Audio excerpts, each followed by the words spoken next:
Então, pessoal, vamos dar início à apresentação do seminário, né, das apresentações, né, dos alunos que estão na aula síncrona. A gente vai começar pela equipe ali, então, do Lucas. E quem mais mesmo, Lucas? Desculpa.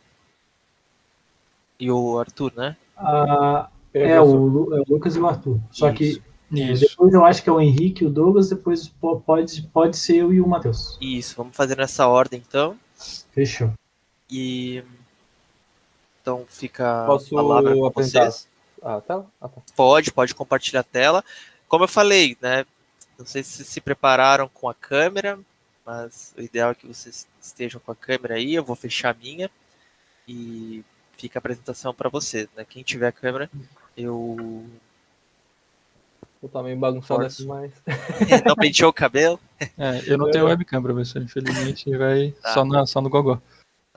Mas eu Deixa eu... incentivo que usem, né? Tanto aqui quanto nas apresentações de projeto integrador, né? Quando vocês têm esse momento de apresentação, é importante que vocês utilizem esse recurso, tá, pessoal? Tranquilo. Mas, né? Daqui para frente fica a dica. Tá, eu vou.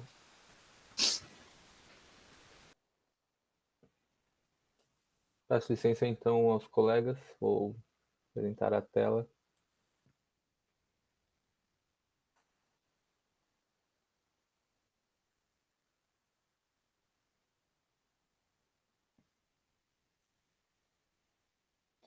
Então, nosso seminário, meu nome é Arthur e meu colega Lucas, é sobre Profibus, protocolos industriais, né? E está sendo ministrado aí pela matéria do professor Gregory, Informática Industrial 2. Aqui é um esqueleto da nossa apresentação, então os pontos que a gente vai abordar, né? A gente vai introduzir então um assunto, vai contar um pouco da história do Profibus, as diferentes versões desse protocolo, trazer um pouco mais dos dados dele, a comparação com os outros protocolos industriais que também vão ser trazidos pelos nossos colegas e a conclusão. Então, na introdução aqui, a gente trouxe esse gráfico, né, para mostrar os diferentes níveis de atuação dos protocolos industriais, que em termos de bit, byte e bloco, se tu for parar para ver aqui, o Profibus ele está tanto no Device Bus quanto no Field Bus. Apesar do projeto inicial ter o conceito de Field Bus, ele também está o Profibus DP, ele entra aqui no nível de byte e a gente vai explicar um pouco mais sobre isso para frente. Então, os protocolos de rede industriais estão em constante evolução e se integram à medida que são desenvolvidos. Por que a gente trouxe isso? Para mostrar que eles, à medida que eles vão crescendo de nível, né, que nem eu falei, bit, byte, bloco, eles também são integrados uns aos outros, né? Então, eles promovem, né, buscam promover isso. E aqui vamos falar melhor sobre então o que é o Profibus, né, que é o nosso assunto. Process Field Bus, também conhecido como Profibus, é um protocolo de comunicação industrial de padrão aberto, Open Standard, que segue o modelo OSI. O que isso quer dizer? Então, o Profibus ele é um protocolo industrial que ele permite a integração de vários dispositivos e de diferentes marcas, né? Ele permite esse intercâmbio de dispositivos por conta dele ser um protocolo aberto, né? Então, essa é a primeira grande vantagem dele, ele ser um protocolo aberto, então o mesmo protocolo que funciona numa máquina vai funcionar outro, não é algo que uma empresa criou e só pode usar o equipamento dela para operar, então essa é a primeira grande vantagem dele. E a gente vai entender um pouco melhor o porquê ele ser um protocolo aberto, né, um pouco levando em consideração a construção que ele teve, né. Falar um pouco da história dele, então, em 1987, na Alemanha, foi criado um projeto de Field Bus, né, Profibus é um tipo de Field Bus, e que visava o desenvolvimento desse protocolo. Esse projeto contou com 21 empresas e institutos e foi uma iniciativa, então, estatal junto com empresas, né? Em 1989, então, teve sua primeira distribuição feita pelo BMBF, que é o Ministério de Educação e Pesquisa da Alemanha. E também ele passou a ser usado pela Siemens, a primeira grande empresa que adotou esse protocolo. Então, em 1993, desculpa, eu esqueci de mencionar, a primeira versão dele, né, é o Profibus FMS, que também é o menos utilizado hoje, pois foram criadas as outras duas versões, tanto a DP quanto a PA. Então, a primeira versão dele é o FMS e ele faz a integração com os outros equipamentos. Vamos explicar isso melhor mais para frente. Em 1993, então, teve a conclusão das especificações do modelo Profibus, o DP, no caso, né, que é a segunda versão dele. O DP é a forma mais rápida de comunicação do Profibus, então ele é um protocolo que ele foi criado com o objetivo de ter velocidade na comunicação. Em 1995, então, a sua outra versão, o PA, foi criado e começou a ser implantada na automação de processos, né? O PA ele abrange a automação de processos de uma maneira maior. E por último, o último marco aqui que a gente quis colocar foi o Profibus no Brasil. Em 1997 já havia algumas empresas, indústrias brasileiras que utilizavam o Profibus e foi onde começou a se popularizar aqui no nosso país. Em 1999, não está aqui na linha do tempo, foi criada o Instituto Brasileiro de Profibus. E esses institutos têm algumas sedes no mundo e o do Brasil é responsável por toda a América Latina.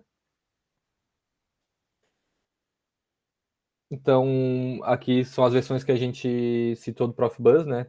A primeira, o FMS, Field Message Specification, Fieldbus Message Specification, que é as especificações da mensagem Fieldbus, né? Que é o protocolo. Profibus DP, Decentralized Peripherals, que daí ele é utilizado de maneira descentralizada, ele não tem uma hierarquia tão estabelecida. O DP tem 3 versões, que o Lucas vai explicar melhor também. O PA, que é o Process Automation, que é utilizado justamente em processos de automação. Ele é o mais utilizado, né? Ele também conta com uma segurança, que o Lucas também vai trazer para a gente. E o Profinet, que também é oriundo do Profibus, que é o trabalho da outra equipe, então a gente não se aprofundou, a gente só quis mencionar para também dizer que está ligado com o Profibus. Agora eu passo a palavra para o Lucas. Então, pessoal, eu vou falar um pouco sobre as versões do Profibus, principalmente a DP e a PA. A FMS é uma versão muito antiga, então ela já é meio descontinuada no meio industrial. E a Profinet é um assunto de outra equipe, então a gente não quis meio que se atravessar nesse assunto, né? Então, começando pelo Profibus DP, ela é caracterizada pela alta velocidade de resposta, que pode chegar até 12 megabits por segundo a curtas distâncias. E a principal função do Profibus DP é diminuir a quantidade de cabos. Porque se você imaginar uma planta industrial com múltiplos sensores e atuadores, e você ter que ligar eles diretamente aos inputs e outputs de um CLP, isso demandaria uma quantidade enorme de cabos, um custo muito grande, e é uma eficiência muito ruim, né? Então, como o Profibus DP ele funciona? Ele, junto com o conceito de um módulo de I/O remoto, a gente consegue fazer a conexão dos sensores a esse módulo e fazer a transmissão dos dados para o CLP através de um cabo só, que seria o RS485, a gente vai falar um pouquinho mais para frente, ou de fibra ótica também, mas a gente vai explicar um pouquinho depois como é que faz com essa tecnologia da fibra ótica. Então, assim, ligando os sensores, a gente consegue comunicar com o CLP. Passando o próximo slide aqui para a gente explicar um pouquinho do cabo, a tecnologia Isso, a gente usa um RS485, que ele é como se fosse um irmão mais velho, um irmão mais novo, mais eficiente do RS232 para comunicação serial, que ele é mais rápido, a distância dele é maior, ele tem um comprimento máximo até de 1.200 metros, com uma taxa de velocidade de 100 kbps por segundo, e possibilitando também um número de dispositivos conectados de 32 dispositivos no total. Passando para o próximo. Isso. Dentro do Profibus DP, a gente tem uma classificação dos dispositivos dentro da rede dele, que no caso seria o mestre DP1, que seria o controlador principal, o CLP, o cérebro da planta industrial, que controla tudo, o que vê todos os dados da rede industrial. A gente tem o mestre DP classe 2, que eles servem para a configuração e o monitoramento da planta industrial. A gente vai explicar depois um pouquinho como é que isso é feito. Isso é feito através de arquivos GSD, e escravos DP, que são atuadores, sensores, tudo que é comandado por esses mestres dentro da planta industrial. Pode passar. Aqui a gente tem um exemplo de uma rede Profibus DP com múltiplos mestres, como foi citado ali, né? Os mestres, nesse caso, eles são subsistemas independentes. Então, todos os mestres de uma rede Profibus DP nessa configuração, eles conseguem ver tudo o que acontece na planta. Só que assim, o mestre 1, por exemplo, ele tem escravos designados para ele, e o mestre 2, ele tem os escravos designados para ele também. Então, apesar de eles conseguirem ver tudo o que acontece, eles só conseguem ordenar os atuadores que são servos a ele, no caso, né? Então, na próxima parte, a gente explica agora sobre arquivos GSD, que esse é o trunfo, né? É uma parte muito importante do protocolo do DP, né? Que ele é o que, como o Arthur comentou no começo, que a gente podia usar vários sensores, atuadores, equipamentos de marcas diferentes. Esses arquivos GSD, eles são o que possibilita isso. Nada mais são que arquivos, eles são nesse formato GSD, mas eles têm um formato em tabela do Excel também, XML, que você baixa dos próprios fabricantes de motores, sensores, e você consegue botar dentro da sua rede Profibus, e ele faz faz a configuração automática dos dispositivos dentro daquela rede. E basicamente, do Profibus DP, o básico dele é isso, e agora a gente vai entrar no Profibus PA, que ele muitas vezes não, né? Praticamente sempre usado em conjunto com o DP, fazendo a capacidade de remover o módulo I/O e simplesmente conectar os sensores a um mesmo barramento, que seria um cabo de Profibus PA. E o próximo slide a gente mostra o cabo que ele é um cabo conforme a norma IEC 61158/2, que é a transmissão de dados no Profibus PA. É dada por esse tipo de cabo, que são pares trançados blindados, e eles têm as seguintes características. Eles têm uma taxa de comunicação de 31.25 kbps por segundo. A topologia que o Profibus PA permite barramento, árvore, estrela ou ponto a ponto, e a gente tem aí um cabeamento máximo de 1.900 metros, expansíveis até 10 km usando 4 repetidores. Repetidores são dispositivos que, como o nome diz, eles repetem um sinal e conseguem aumentar essa área que dá para cobrir dentro de uma planta industrial. Próximo slide, a gente aí tem um exemplo bem legal do Profibus sendo usado em uma planta fictícia, né? Ali com os cabos azuis a gente consegue ver a conexão do Profibus PA, que liga vários atuadores e sensores no mesmo barramento, e no cabo roxo a gente consegue ver que todos esses sensores e atuadores, eles são conectados a um conversor PADP, que faz esse trabalho para a gente e manda direto para os controladores, os mestres, no caso, repetidores, enfim, a gente vê várias topologias diferentes. E ali em cima a gente consegue ver também um OLM, como eu tinha comentado antes, a gente pode usar o cabo RS485, que seria uma versão melhor do RS232, e consegue fazer a comunicação desse cabo com a fibra ótica também, podendo usar os dois dentro da indústria, dentro da planta industrial que você queira controlar, né, dependendo da necessidade da planta.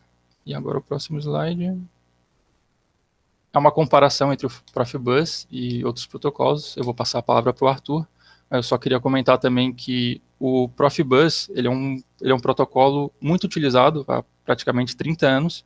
Ele é muito complexo, tem muita coisa que a gente teve que deixar um pouco de fora desse trabalho, porque é muito complexo, tem muita informação, e aqui a gente tem um resumo do Profibus versus Modbus, e tudo que a gente falou aqui vai estar mais aprofundado nas referências que vão ser dadas ali no final. Então agora eu passo a palavra para o Arthur, para ele falar dessa parte.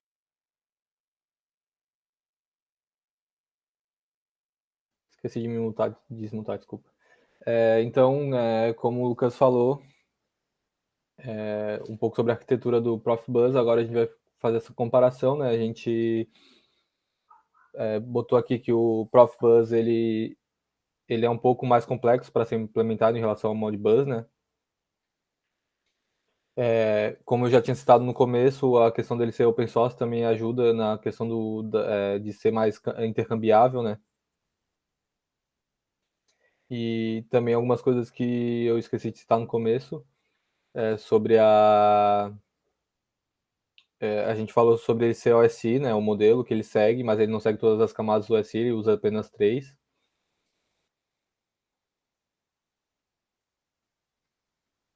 E acho que era isso que eu tinha para concluir. Não sei se o Lucas quer falar mais alguma coisa. Então, só vou comentar então essa parte da comparação do Profibus e o Modbus, que a gente consegue ver que o Modbus ele tem suas vantagens quando em comparação com o Profibus, né? Quando é um problema simples e não uma planta industrial, né? Quando você não quer controlar um sistema complexo.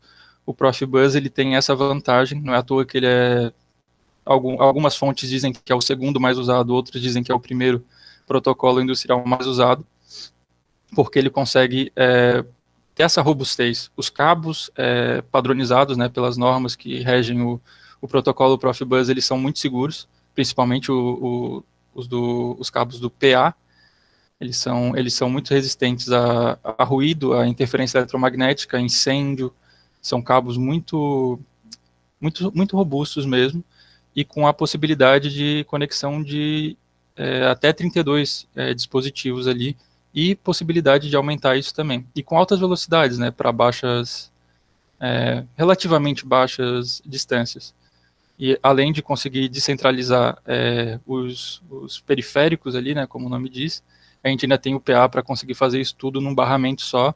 Então ele é um protocolo muito, muito, muito eficiente e muito aplicável, né, numa indústria, numa planta industrial qualquer aí que a gente consiga imaginar. Agora, se puder passar, a gente tem... a questão da segurança também, né, que ele é considerado mais seguro que os outros, até em risco de incêndio e tudo mais, ele preserva as informações, né? Isso também a gente viu algumas citações a esse respeito sobre o Profibus. Além disso, também ele é usado com bastante frequência, com redundância. Ou seja, se a gente voltasse lá e visse, o pessoal vai lembrar, o cabo RS-485 que vai para um CLP, para um controlador ou para um mestre, geralmente, quando é um processo muito crítico, ele é usado com redundância. Então, são 2 cabos daquele. Então, a chance de acontecer algo crítico na sua planta é bastante reduzida. E agora, se passar, a gente vai ter bastante referência. Se o professor disponibilizar a nossa apresentação para os colegas, eu recomendo que todo mundo dê uma olhadinha, principalmente nesses links, porque tem muita informação legal. Pelas nossas pesquisas aqui, né, o Profibus ele é muito usado, e pelo que a gente percebeu também, ele é muito interessante, muito, muito legal mesmo. Então, uma olhadinha em alguns desses links, principalmente no primeiro ali, que é a parte da comparação do Modbus com o Profibus. Aqui a gente fez só a parte da conclusão, porque a comparação ela é longa e ela é muito técnica, a gente ficou com medo de não caber no nosso tempo de apresentação, a gente teve que cortar bastante coisa. E tem outra página também de referência, que é muito interessante para quem se interessou aí pelo protocolo, e é basicamente isso a nossa apresentação. Muito obrigado a todos. Obrigado. tiver alguma questão, fique à vontade.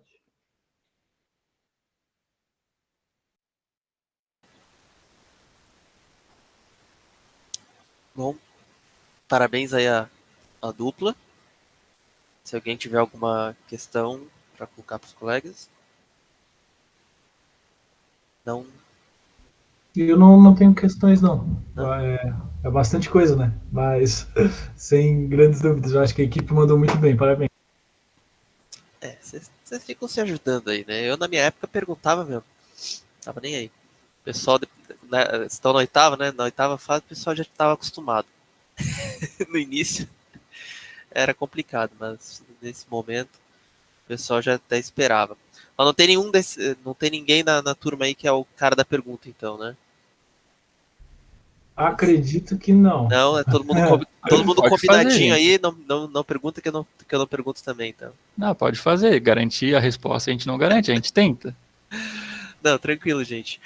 Depois eu vou esperar todas as apresentações e certamente na próxima aula, na verdade, eu vou trazer as colocações com relação a algumas coisas que vocês disseram e para a gente esclarecer, né? Até porque também quero dar uma olhada depois nas perguntas que vocês elaboraram. E aí a ideia é realmente que eu possa disponibilizar a apresentação, tanto o arquivo quanto a gravação para os colegas. Então, depois eu vou organizar isso tudo lá no Siga, tá? Então fica agora então a palavra para a próxima dupla. Arthur, acho que tu pode parar de compartilhar isso. Eu vou fechar minha câmera. E Eu vou o Henrique abrir e o a minha Douglas aqui agora, também né? e já vou compartilhar a tela. Só um segundo. Boa. Como é que vocês estão aí, pessoal? Tudo bem? Eu tô com uma câmera num e o microfone no outro. Eu também, Douglas. Tomara que a nossa apresentação esteja no nível do outro grupo aí, porque tava bem tá top. bom, tá bom. Estão vendo bem a minha tela aí, pessoal? Apareceu aqui agora. Agora sim, agora apareceu. Boa, show de Estamos bola. sim. Douglas começa por aí então Então e tá, depois eu eu dou começo sequência. então.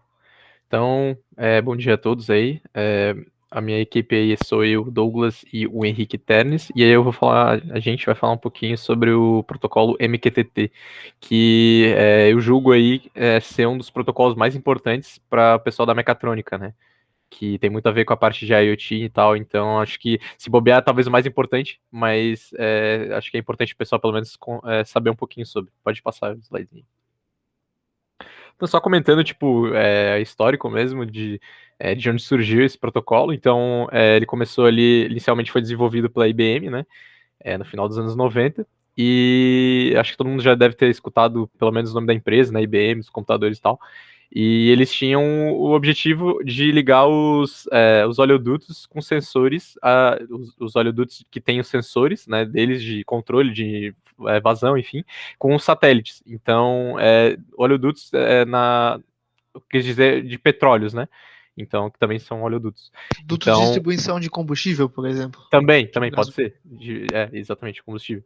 E aí, então, tu pode notar que, pô, na década de 90 era bem complicado, né? Então, imagina, não tinha internet tão difundida como é hoje, então a comunicação com satélites por isso que é o objetivo do protocolo, né? Demandar um baixo consumo de banda, e, claro, como ele está instalado em campo, sensores e tal, então também consumir baixa energia e o próprio hardware, né? Não consumir tanto do hardware.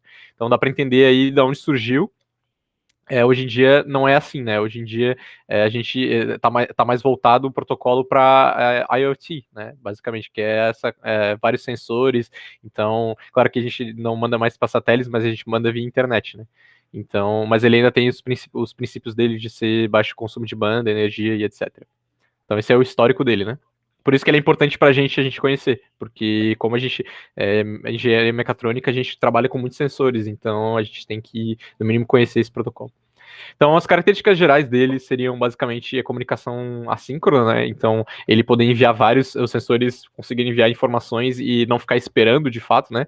O Ternes vai falar um pouquinho mais depois sobre como é que funciona e tal, essa parte dos brokers, mas então conseguir enviar várias informações, ele ser escalável, ou seja, colocar vários sensores junto, né? ele suportar diversos tipos de dispositivos, né, e serviços, né, e também que o interessante dele é que a gente consegue programar ele em diversas linguagens, né. Eu não vou dar spoiler, né, então vamos continuar assim. E aí eu vou passar agora a palavra pro Ternes, que ele vai falar um pouquinho sobre mais sobre o protocolo. Isso, é bem como o Douglas estava dizendo ali, é um protocolo que ele já está bem difundido, então a gente tem aí diversas formas de desenvolver ele em diversas linguagens, né? Mas o modelo de funcionamento dessas formas é basicamente o mesmo, né? Independente de onde é que eu for programar, o que eu vou fazer, eu vou usar mais ou menos essa estrutura que eu vou falar aqui. Então, o protocolo envia mensagens e comandos para dispositivos que podem receber informações em MQTT por meio de uma comunicação TCP/IP, basicamente. E aí, quais são os papéis dentro dessa comunicação, né? Bom, a gente tem uma espécie de servidor que é o broker, que ele vai receber as informações dos outros papéis, né? E vai então organizar essas informações em tópicos para que elas possam ser acessadas. E a gente tem os outros dispositivos que são ou aqueles que lançam as informações para esse broker, ou aqueles que recebem a informação do broker, que é o subscribe e o publisher. Então, um deles é responsável, então, o dispositivo ele pode ser um subscribe, ele vai lá, ele é inscrito naquela informação, então ele vai receber aquele tópico. Ah, eu sou inscrito nesse tópico, então eu vou receber a informação, toda a informação da atualização desse tópico eu vou receber. Se eu sou um publisher desse tópico, então eu me inscrevi nele e eu vou mandar informações para ele. Dentro de um mesmo canal, entre aspas, de uma mesma página, eu posso ter vários tópicos dentro de uma mesma porta, assim, eu posso ter diferentes tópicos, tá? E o tópico nada mais é que um nome dado para esse canal de comunicação, essa forma de armazenamento dentro do broker. Então eu posso ter ali 3, 4 tópicos no mesmo sistema que se comunicam numa mesma página, por exemplo. E aí um dispositivo ele pode ser inscrito para um tópico, então ele recebe informação, tipo um sensor. Ele pode ser inscrito para um tópico e enviar para outro. Eu vou mostrar um exemplo que vai ficar bem mais claro. Então aqui a gente tem um sensor de temperatura, né? Aí ele está publicando nesse tópico aqui a informação de qual a temperatura que está naquele ambiente, e aí depois eu tenho ali 2 clientes que são inscritos naquele MQTT, naquele broker, né? Desculpa. E aí eles estão inscritos naquela tópico temperatura, por exemplo, e eles ficam lendo em tempo real como é que está a temperatura daquele ambiente. Se eles quisessem, eles podiam também ser publicadores naquele broker e dizer, se a temperatura for tal, aciona tal coisa. E aí esse controlador que está com o sensor está ligado num relé, por exemplo, e ativar por um outro tópico ligar um ar-condicionado, entendeu? Então, assim, é mais ou menos esse modelo de funcionamento desse protocolo. Agora, um pouquinho sobre a parte física, né? Então essa parte ele é um sistema de protocolo de comunicação, então internet, então ele não precisa do uso de cabos, digamos assim. Então, teoricamente, a parte física dele, né, que a gente tem mesmo, seria os dispositivos que vão realizar a conexão com a internet, e o broker ele pode ser ou alguma coisa alocada em nuvem, né, como é mais comum na internet mesmo, ou pode ser um servidor local, dentro de um computador, dentro de uma Raspberry.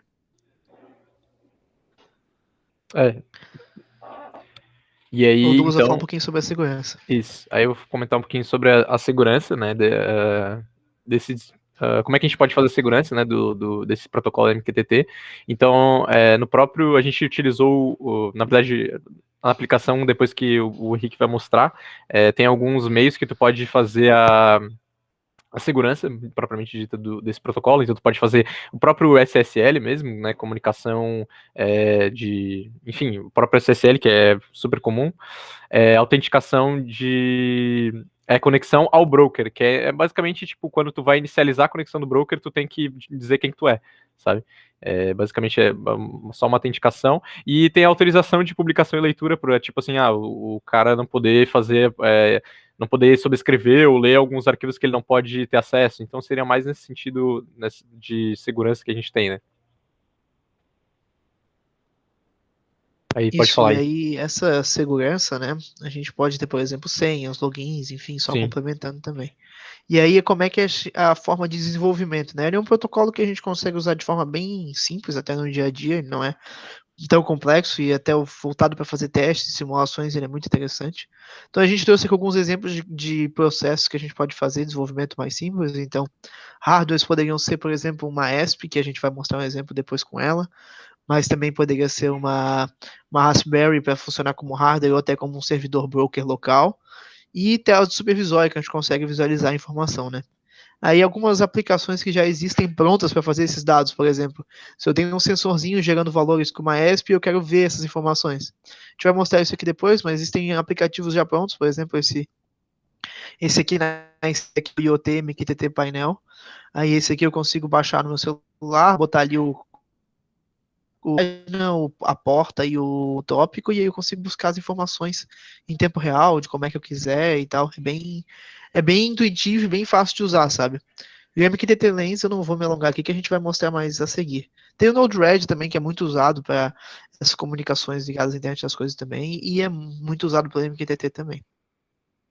Aí só para comentar ali rapidinho sobre Claro. a RESP ali, tipo, no caso, só para deixar claro, é tipo, a ESP seria basicamente o cara que iria enviar informação, né? Então, a gente normalmente vai utilizar porque a ESP é Wi-Fi, né? Como o Ternis comentou, tipo, não precisa de cabos, enfim, então tu consegue enviar, fazer conexão com a internet muito mais fácil. E a RASP seria interessante porque ele conseguiria, tipo, ela como é um computador, ela consegue simular um servidor mesmo, né?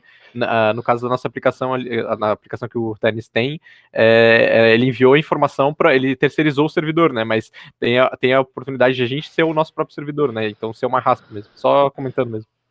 Isso aí seria o broker, no caso, né? Esse Isso, o servidor. broker, isso. Aí em relação a principais aplicações, é tudo ou sou Não, eu acho que é também? tudo, mas eu posso. Eu, né? É. Não, é eu aqui. Principais aplicações que utilizam o Isso. protocolo MQTT. Então a gente vai ter aí diversas aplicações, né, que podem utilizar, mas é principalmente dentro do IoT, né? Então a gente pode ter desde coleta de dados de sensores em ambientes até sistemas de monitoramento completos e tal. Então basicamente as informações elas vão ser coletados os dados, enviados para um servidor que vai fazer um armazenamento, o broker, né, no caso, e vai disponibilizar para uma tela para o usuário poder fazer uma análise desses dados, por exemplo, ou até para um sistema fazer uma correção em tempo real e tal. E aí os principais brokers que a gente pode ter aí públicos, eu coloquei o Mosquito aí, que é um broker público, a gente pode usar ele, a gente vai usar ele aqui. Tem o Cloud MQTT também, que tem parte gratuita, parte paga, e a AWS a gente pode usar também a nuvem da Amazon como um broker do MQTT também. Eles aceitam esses protocolos. Isso, então eu só vou dar um comparativo, né, que, por que utilizar o MQTT e não outros protocolos, como o próprio HTTP, né, que também é enviado pela internet, né, então, no caso, MQTT tem uma similaridade, né, porque a gente usa o TCP/IP, né, mas no sentido de algumas vantagens que ele tem, né, que seria a parte de assíncrono, então pode enviar várias informações e não ficar esperando, né, porque o HTTP ele espera alguma resposta, então enviar algumas informações e ficar assincronamente. A comunicação ali flexível com o dispositivo, podendo receber e enviar, né, no caso no HTTP é uma comunicação unilateral, então, como eu falei, ele vai enviar e vai esperar uma resposta, depois ele vai enviar a resposta, né, nesse sentido. O protocolo pode ter vários dispositivos, como subscribers e publishers, né, que o Ernest falou um pouquinho sobre eles. E é indicado para comunicação com diversos elementos, por ser leve e flexível, né? E no caso do HTTP é indicado apenas 2 elementos, então ser o cliente e o servidor, né? Então tu pede para ele te envia e depois ele te retorna uma resposta, né? Então é mais sentido, por isso que é vantajoso utilizar MQTT para esse fim, né? Isso, e agora a gente vai para nossa demonstração prática aqui. Eu vou fechar aqui a questão dos slides. E eu vou primeiro mostrar aqui como é que é o nosso sistema em relação ao código, explicar como é que ele funciona. Vocês conseguem ver a minha tela eu também ou só a Sim. tela do slide? Vocês estão vendo minha tela aí? Então eu vou aproveitar A para gente mostrar o consegue hardware ver na primeiro. tela, sim. Tá. Vocês conseguem ver a minha ESP aqui? Então a gente tem Sim, a ESP aqui, e aí eu conectei nela um sensorzinho de batimento cardíaco, que eu coloco ele sobre o meu dedo aqui. Ele não está totalmente calibrado, então os dados estão um pouco instáveis, mas a partir dele a gente consegue monitorar o batimento cardíaco. Aí aqui na tela, só o código, eu não vou entrar em detalhe nele, mas só para mostrar a simplicidade do desenvolvimento, né? Então usei a biblioteca específica para o Wi-Fi da ESP, né? E basicamente cadastrei aqui uma conexão de rede, uma senha, um servidor broker, que é esse Mosquito, né?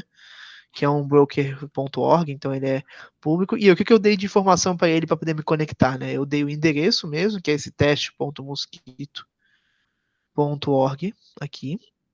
E eu também coloquei uma informação da porta que eu queria, que é 1883, e o canal que eu estava fazendo a comunicação, que a gente vai colocar, que na verdade é o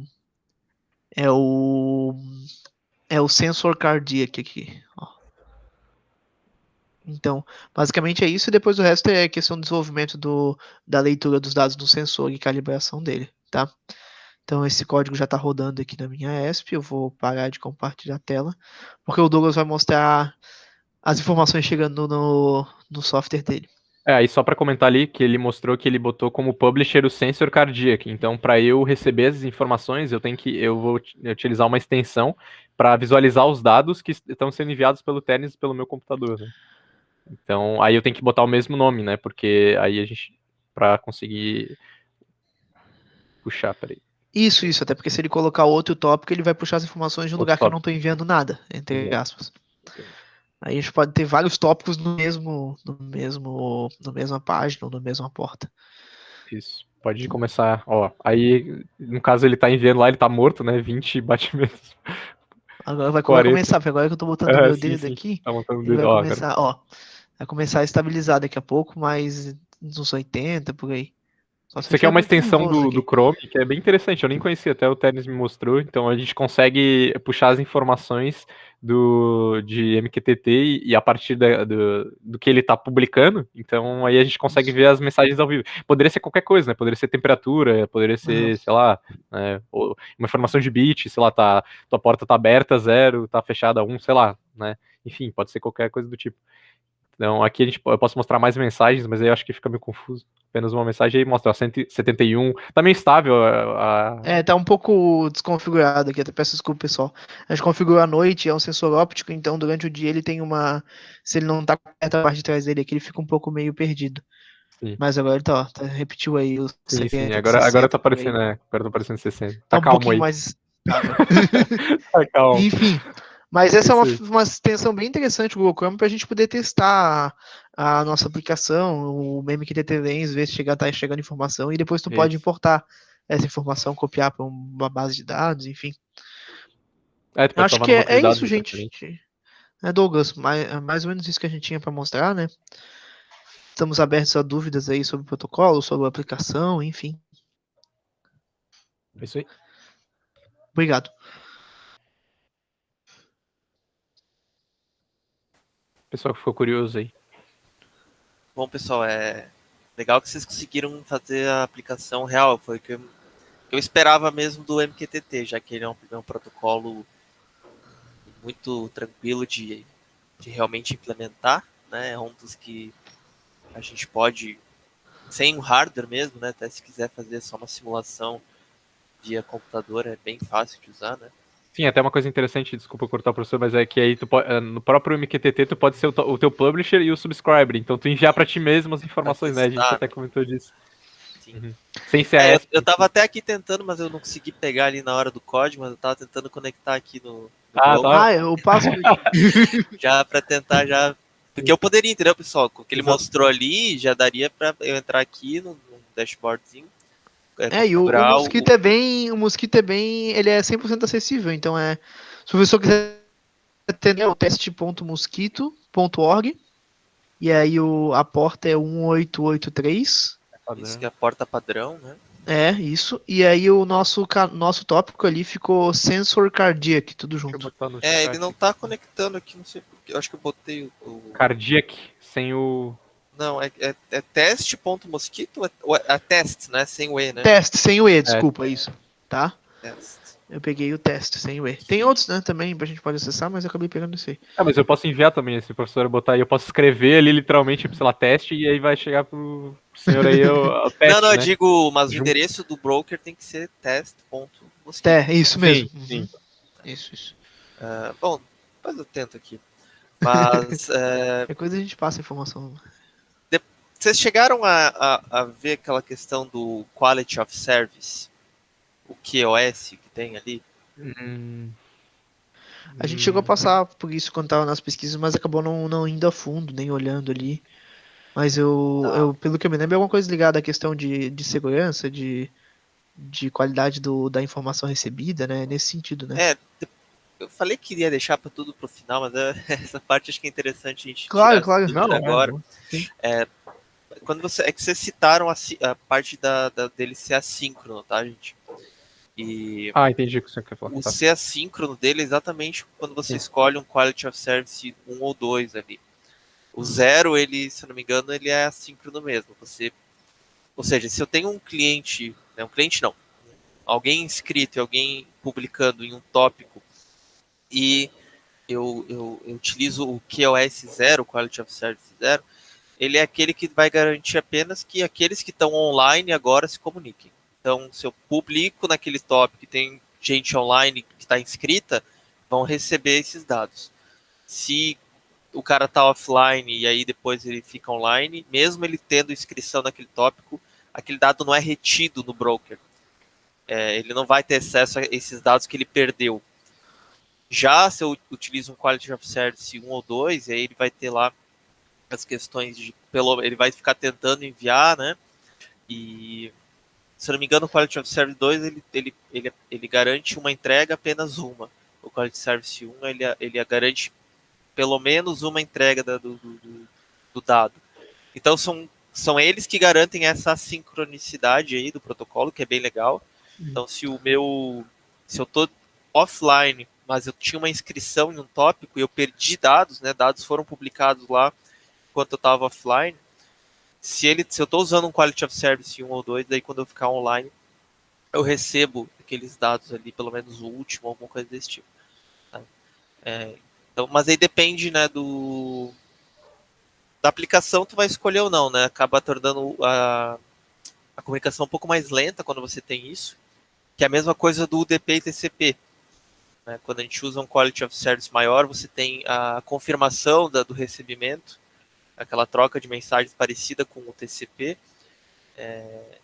que aí deixa um pouquinho mais lenta a transmissão, mas que garante pelo menos a entrega. Tá? Mas bem Eu tô tentando bacana, achar a gente. configuração do Quality of Service aqui, mas eu acabei não achando, acho que é... Não, eu acho que Mas é se eu não me engano é 1 ou 2, tá? porque... Não é 0 não, porque eu já perdi a conexão antes e quando eu acessei Não, o quando eu aplicativo ele vi veio ali toda a informação. no exemplo de vocês parecia que estava em 0, não sei, que é muitas vezes o padrão, né? Mas, que é o mais rápido, tá? Sim, Mas sim. é só para o pessoal entender, porque muitas vezes sempre tem ali para você escolher quando tu usa o MQTT qual que vai ser o QoS, né? Muitas vezes a gente não entende o que isso significa e é importante que pelo menos essa partezinha aqui seja Foi válido. agora. Perfeito. Tá. Obrigado pelo complemento aí, professor.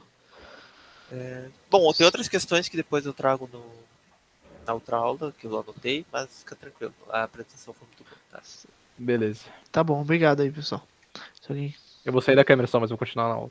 Tranquilo, gente. Isso aí. Então agora... Dá espaço para outras câmeras aí, né? Isso, vamos abrir a câmera aí, pessoal. Eu ia até elogiá-los por isso, né? Douglas até foi pro celular, né? Botei ele rapidinho. É mesmo. Agora é o Pedro e o Matheus, é isso? Isso, Isso exatamente. Já estamos aí. Vou abrir aqui a janelinha da nossa apresentação. Vou ocultar isso aqui, beleza. Então, todos conseguindo ver a apresentação? Perfeitamente. Então, até um protocolo que a gente depois faz uma comparação, né? A gente, com o do Ternes e com o do Douglas, né? O nosso protocolo é o protocolo COAP, né? Feito para a matéria de Informática Industrial 2. Eu sou o Pedro Henrique e o meu... quem está compartilhando essa apresentação comigo é o Matheus. E a gente vai começando falando um pouco do histórico, né? Do nosso protocolo. Então, o nosso protocolo foi desenvolvido pelo Core, né, Constrained RESTful Environment do IETF, que é a Internet Engineering Task Force. que eles são um grupo de engenheiros ali que comentam de protocolos, falam, até esse mesmo grupo foi o que padronizou como RFC 7252 em 2014, ou seja, o que é o RFC, né? Eu falando de RFC.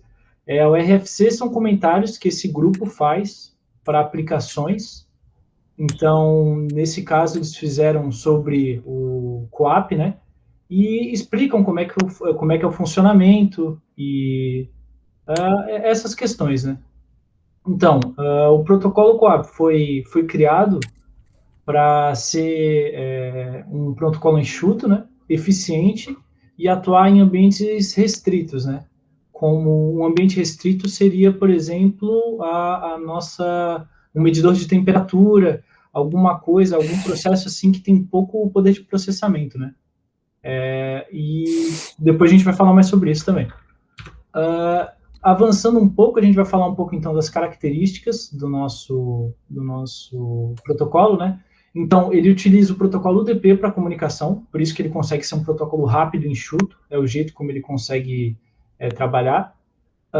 O cabeçalho do CoAP é de 4 bytes, então nesses 4 bytes a gente vai conseguir colocar informações sobre envio, recebimento de mensagens, tipos de mensagens, que daqui a pouco a gente fala um pouco também. Algumas características que ele pode atuar, como é o utiliza do protocolo DP, ele pode ser utilizado como broadcast e multicast, ele tem a funcionalidade, né, que seria enviar um sinal e esse sinal conseguir para vários locais, né, de uma vez só, em vários pontos de saída, né. E atua de machine to machine, como o pessoal já apresentou antes também, é uma implementação que, por exemplo, vai de um sensor que coleta dados, envia esses dados para um servidor. Para segurança, ele pode ou não utilizar um protocolo de segurança, né, que é um tipo também de mensagem que daqui a pouco a gente fala, mas quando há a segurança, ele usa o DTLS, né, que é o Datagram Transport Layer Security. E ele também possui um controle de congestionamento de mensagens e defesa contra a duplicidade de mensagens. Na questão de controle de mensagens, de congestionamento, ao enviar uma mensagem e tu for receber essa mensagem na linha, se passar um certo tempo e ele vê que ele estava esperando uma resposta, essa resposta não vir, ele meio que esquece aquela linha e faz com que a tua linha de comunicação não fique congestionada, né? E essa defesa contra a duplicidade de mensagens, né? Então, vamos falar um pouquinho dos tipos de mensagem, né, que ele possui. Então, nós temos 4 tipos, basicamente, né, que são o confirmable, o non-confirmable, o acknowledgement e o reset. Então, o que é cada uma dessas mensagens, né? O confirmable, ele vai enviar uma mensagem e vai esperar, depois disso, uma resposta para essa mensagem, com ou respondida pelo acknowledgement ou reset, que é um caso em separado. O non-confirmable é quando você quer enviar uma mensagem, por exemplo, ali como o caso do sensor de temperatura, né? A gente está enviando mensagens e não tem problema se uma vez ou outra a gente perde alguma mensagem, porque são várias leituras, né? Então, a gente não teria um problema de perder um dado desses. Então, você enviaria mensagens com um non-confirmable, né? O acknowledgement, que seria a resposta para quando você envia um confirmable e está esperando uma resposta do teu servidor, então eles mandam um ACK, né? Como era o caso ali da TCP, mas um pouco mais rápido, né? E o reset acontece quando a gente manda um confirmable, só que talvez o nosso dispositivo teve que reiniciar, teve algum problema ao enviar de novo o acknowledgement, ele mandaria um reset, que foi o caso da mensagem foi, mas ela não conseguiu retornar. Então, ele acaba recebendo um reset. Agora, falando um pouco do formato da mensagem, do cabeçalho que a gente havia falado antes, né, do CoAP, do protocolo CoAP, o primeiro pedacinho dele, de 2 bits, né, seria a versão do protocolo. Então, se está utilizando a versão correta, beleza, a mensagem é aceita.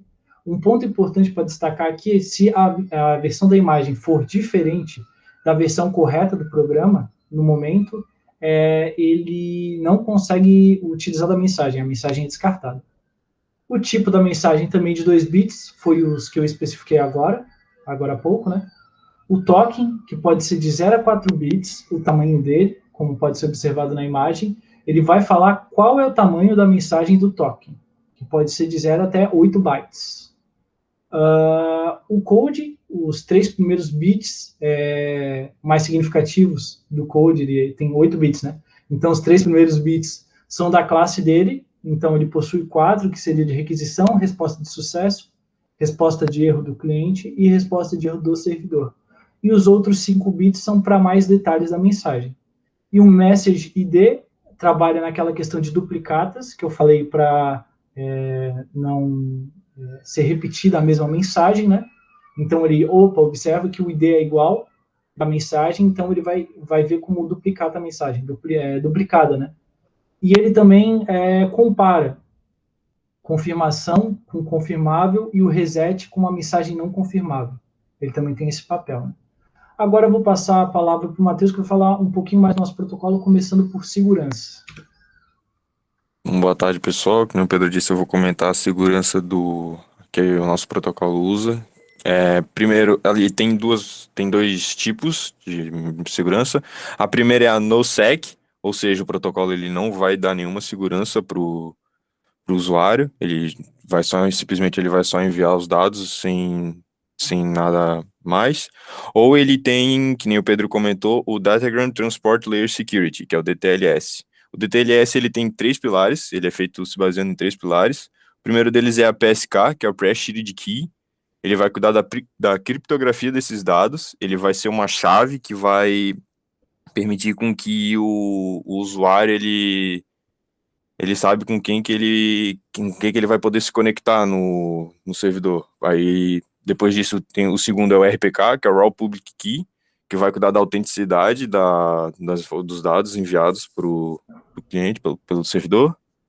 E depois tem o terceiro pilar é o certificado de segurança, que ele usa um outro protocolo, que é o TTP, que é o Trusted Third Party, que ele vai cuidar também da autenticidade dos dados da autenticidade dos dados. Passar ele para frente agora, comentar um pouco da aplicação que o CoAP é utilizado. Basicamente, ele, como o pessoal mostrou na apresentação passada, ele também é aplicado bastante para IoT, só que o CoAP ele é voltado para equipamentos que têm um baixo poder de processamento, que eles não conseguem processar tantos dados assim, e aí, no caso, eles utilizariam o CoAP no lugar do MQTT. Também com redes limitadas, por causa que o CoAP ele não precisa ter uma largura de banda muito alta, então o pessoal também opta por usar ele, que nem já comentei, é focado na área de automação residencial, e também monitoramento de ambientes controlados. Um exemplo disso a gente pode citar o laboratório de metrologia, que o professor André comentou com a gente quando a gente estava tendo aula, que um estagiário do TCC ele fazia o monitoramento lá da temperatura, da pressão da sala. No caso, eu não sei dizer se ele usou o CoAP ou o MQTT, mas é um exemplo que eu posso citar. Agora, continuando mais uma vez, eu vou falar um pouco sobre a diferença de CoAP e a interação dele com os outros protocolos. Como eu disse antes, ele é muito parecido com o MQTT, só que ele tem umas pequenas diferenças que vão dizer como é que ele vai funcionar. Por exemplo, o MQTT ele utiliza o TCP para funcionar, enquanto o CoAP ele usa o DP. Só por isso a gente já consegue perceber que o CoAP ele é mais rápido que o MQTT nesse sentido. Outra coisa também é que o MQTT ele funciona de forma many-to-many, ou seja, são vários clientes conectados num servidor só, e aí, por exemplo, quando um dado é publicado nesse servidor, a gente vai ter como é que o pessoal falou, acho que é blocker, uma espécie de corretor, é ele que vai endereçar esse dado para o cliente certo. Aí com isso que a gente vai estabelecer a conexão. Já o CoAP, ele funciona mais one-on-one, ou seja, é uma máquina ligada na outra, que nem o Pedro comentou ali, o sensor já manda direto a informação para o cliente, e assim por diante. E também a largura de banda. O MQTT ele tem uma largura de banda broker, isso. Obrigado, Douglas. O MQTT ele trabalha com uma largura de banda um pouco maior que a do CoAP. Também tem a conversa, entre aspas, como tá ali, entre o HTTP e o QAP. Um complementa o outro na funcionalidade. Por exemplo, essa conversa, ela é feita utilizando um recurso que a gente chama de forward proxy, que vai ele vai meio que criar uma conexão de duas mãos entre a QAP e o HTTP. Ou seja, a gente pode pegar os dados obtidos com o QAP, jogar para um ambiente web, e dentro desse ambiente web a gente consegue trabalhar ele com ferramentas melhores. E o vice-versa também funciona, tanto do QAP para o HTTP quanto do HTTP para o QAP. Se eu não me engano, o próximo slide agora é as nossas referências. Aqui que a gente utilizou para fazer o trabalho. E a princípio era isso. Obrigado pela atenção de todos. Se tiverem alguma dúvida, né, podem... Se a gente conseguir responder, né? Claro. Exato. Né? Na medida do possível a gente responde.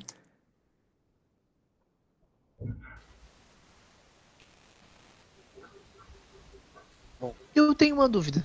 Em relação, a gente acabou de fazer o trabalho sobre o MQTT também, né? E aí, tu comentou ali de algumas diferenças e tal, mas em relação à aplicação, assim, se eu fizesse uma aplicação MQTT e não fizesse uma de coap, por exemplo, o que eu estaria, assim, sei lá, tipo, eu tenho que escolher um dos dois, assim, sabe? Não sei se vocês comentaram um pouco sobre isso, mas eu acho que seria legal, talvez, pra deixar bem comparativo, assim.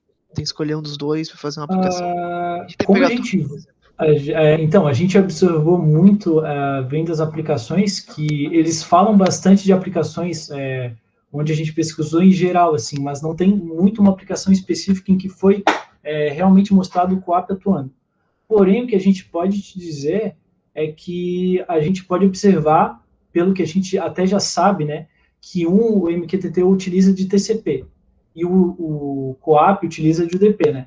Então, o caso seria numa situação em que você vai ter uma largura de banda menor, então tu não tem tanta disponibilidade de internet, né, de qualidade de internet, e o teu sensor, o que tu vai estar utilizando, o teu equipamento que tu vai estar utilizando, o hardware dele tem uma baixa capacidade de processamento. Então, possivelmente, no MQTT a gente não observou as aplicações, mas observando até de vocês, ali vocês tinham um hardware que parecia até um hardware bem interessante, né, com processamento e uma internet de uma conexão legal, né? Então, o QAP seria por uma situação que é uma pior internet, com mais baixo processamento e com uma velocidade que tu pode fazer isso de uma forma mais rápida, assim. Eu acho que é basicamente isso, assim. Entendi, aí estaria talvez prejudicando um pouco a qualidade da informação por causa do DP, né? Como vocês disseram na apresentação também. Mas em compensação, tu vai ter esse gasto menor, né? É interessante, só que a mensagem pode até não perder tanta qualidade. É até interessante isso, porque ele utiliza do DP e ele usa um cabeçalho, né? O QAP utiliza de um cabeçalho bem pequenininho. Então, ele até consegue dar uma certa confiabilidade para a tua mensagem, só que em ambientes que são de bastante dificuldade, assim, sabe? Entendi. Mais inóspitos, digamos assim, então. Mais ou menos isso. Eu acredito que seriam por ambientes exatamente mais inóspitos. Até porque a largura de bandas tem alguns exemplos que eles deram, né? Larguras de bandas com satélites. Então, mandar mensagens para satélites e essas mensagens normalmente precisam ter larguras de bandas menores, né? Então, mais nesse sentido. Boa, valeu, pessoal. Legal, alguma dúvida a mais? Como meu trabalho já foi e ninguém mais vai me perguntar, daí eu posso... Não, tá bem legal. Não, mas na real, eu fiquei com uma dúvida só, tipo, no caso desse protocolo, tu consegue usar mais de um, tipo, sensor, assim, ou é que eu fico em dúvida desse one-to-one aí? Tipo... Consegue, né? Ah, tá, ok. Consegue. O one-on-one, ele é mais a comunicação, no caso, tipo, é direto, o do sensor direto pro servidor, tipo, tá ligado? Ah, entendi agora. Uma ligação direta entre os dois. É tipo como se fosse uma mão única, por exemplo, tá ligado? Entendi. Tipo, Entendi. Ele até tem a questão do broadcast, do multicast ali, que vai de um para vários, assim, sabe? Então tu consegue mandar uma informação para vários lados. Mas nesse sentido. Gente, sobre esse one-to-one aí, man-to-man, eu sempre uso uma analogia que fica bem fácil para vocês entenderem. O Many-to-Many, o MQTT, é um exemplo muito bom esse, o subscriber e o publisher. Ele é como se fosse o grupo do WhatsApp. Tá? Então, se você está dentro do grupo do WhatsApp, você está se inscrevendo naquele grupo e ao mesmo tempo publicando naquele grupo. E todo mundo que está inscrito naquele grupo vai receber a mensagem de todo mundo ao mesmo tempo. Então eu não preciso mandar individualmente. Já o One-to-Many, por exemplo, que eu poderia fazer com o app, por exemplo, seria pegar e encaminhar uma mensagem para um monte de gente. Mas eu tenho que, entendeu? Ela vai pegar vários caminhos para chegar para essas várias pessoas. Vai sair de mim e vai para vários destinos diferentes. Mas eles não estão no mesmo ambiente onde tudo é compartilhado. Já no MQTT, quando você tem um tópico, é como se fosse um grupo do WhatsApp, assim, eu sempre uso essa analogia, porque daí todo mundo que está naquele tópico compartilha das informações daquele tópico. Só precisa enviar para um lugar e aquilo é distribuído para todos. Essa é a diferença. Sim, sim. Não, o pessoal explicou bem, mas a analogia foi boa também.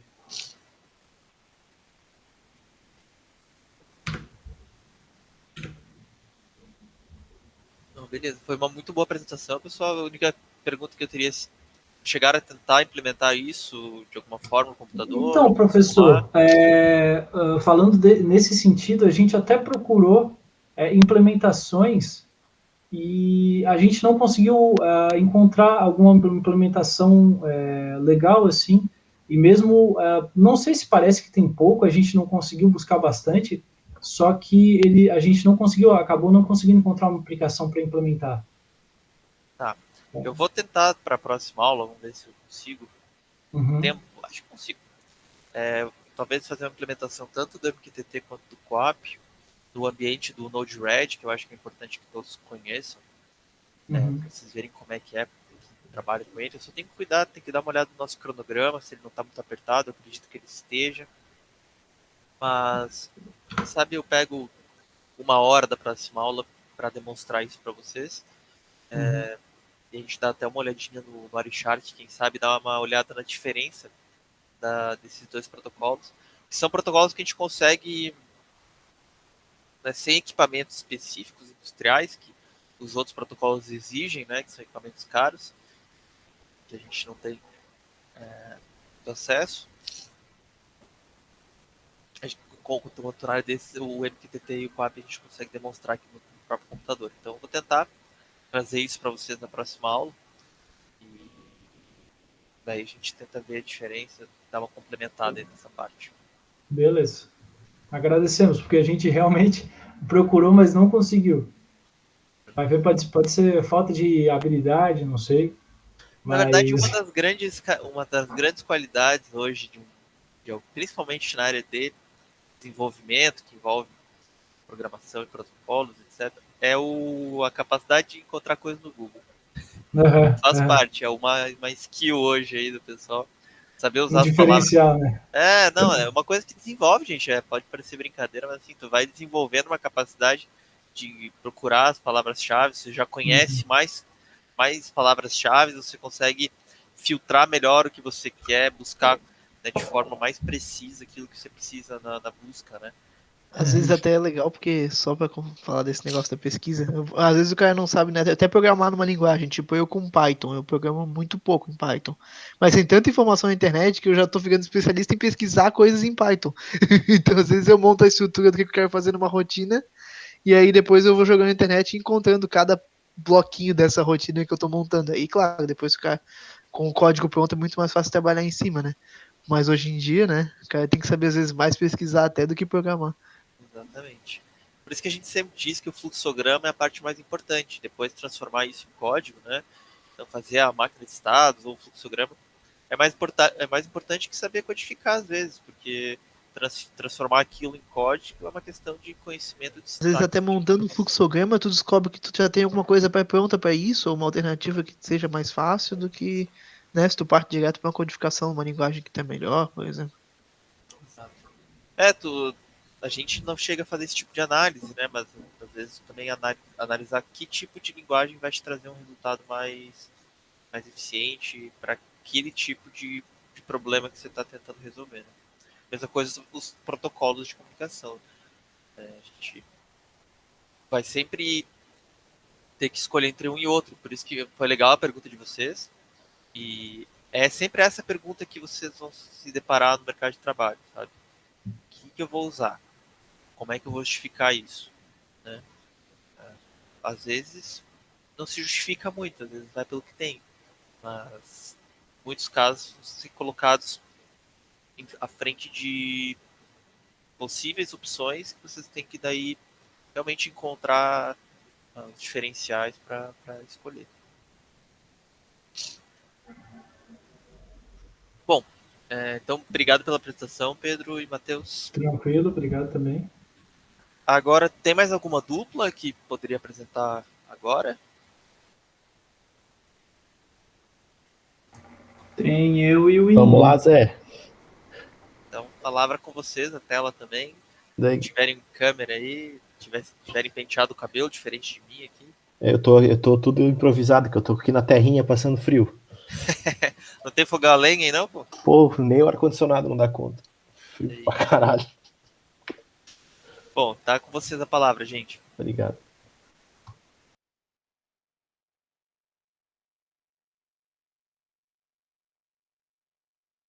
Consegue projetar aí, Zé?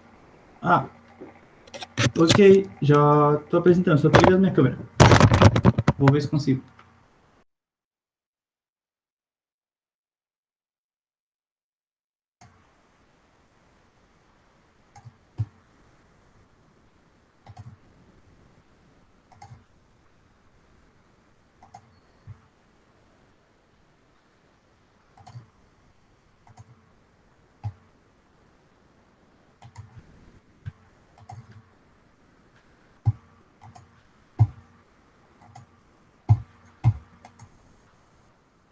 Aparentemente a minha câmera não liga. Eu desabilitei ela um tempo atrás. Sem problema, sem problema. Mas ainda a gente não tá vendo a tela de ninguém, tá, gente? Ah, agora veio, agora veio. Agora foi. Agora tá, né?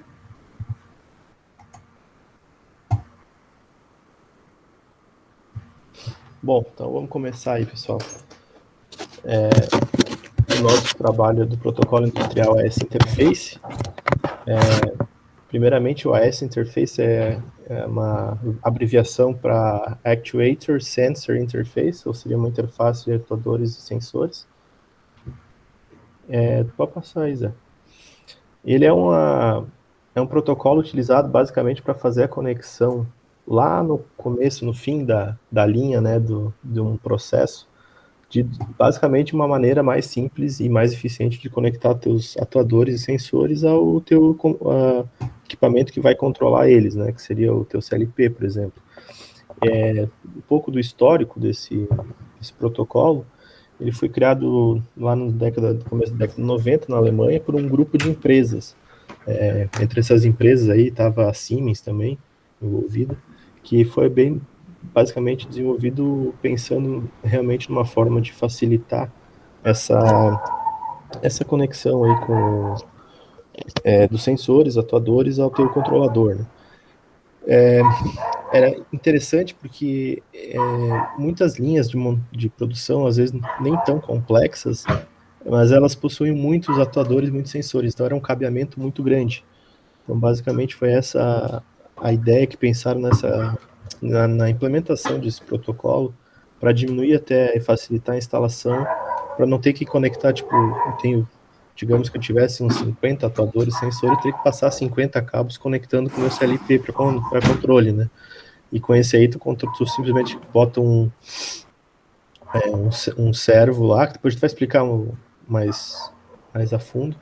Tu consegue conectar todos esses sensores como se fossem hubs, assim, né? E daí tu passa o cabo longo, assim, que é um cabo único, que faz toda essa comunicação entre teu controlador e os sensores. E é basicamente voltado mais para conexão com atuadores e sensores digitais, né? Mas depois vai ter alguns motivos serão explicados quanto ao porquê disso, que ele funciona realmente melhor para quando é digital o sinal que tu está colhendo. Não que não possa ser utilizado com sinal analógico, mas o foco mesmo é os atuadores e sensores digitais.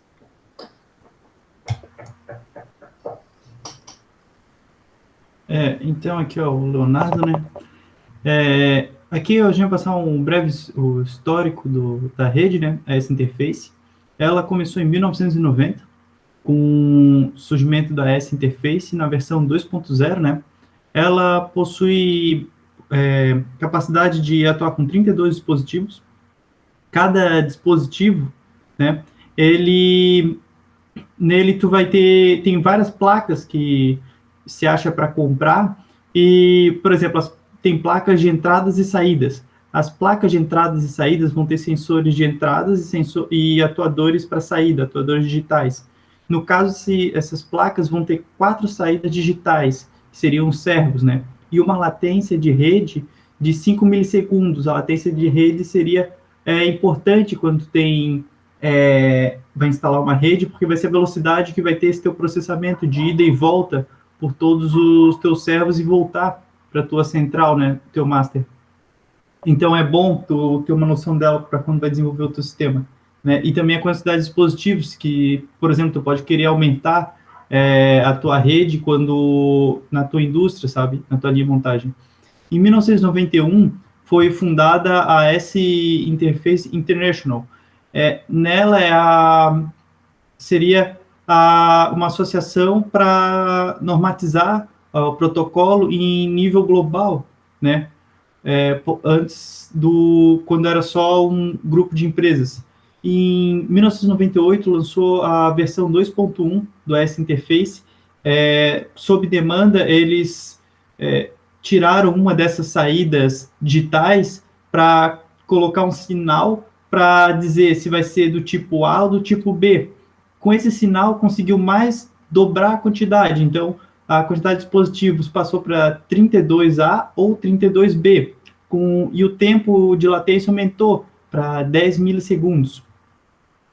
Já em 2005, 2007, lançou a versão 3.0. Aparentemente, o pessoal na indústria não curtiu muito o fato de ter diminuído a quantidade de saídas digitais por módulo de controle servo, sabe?